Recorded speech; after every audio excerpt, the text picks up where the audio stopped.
You can rent a snowmobile and join a snow safari by Samelandsresor in Jokkmokk, and trust me, it is fun.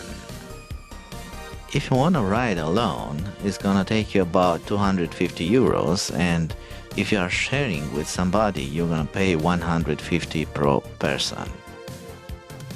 The snow safari trip is gonna bring you in this amazing landscape of frozen lakes and forests that you are crossing in a blink of an eye. You're also gonna have a break and you can drink some coffee or even fly your drone, as I've done here. It was my very first time on a snowmobile, and even if it's not so difficult, you still have to take care.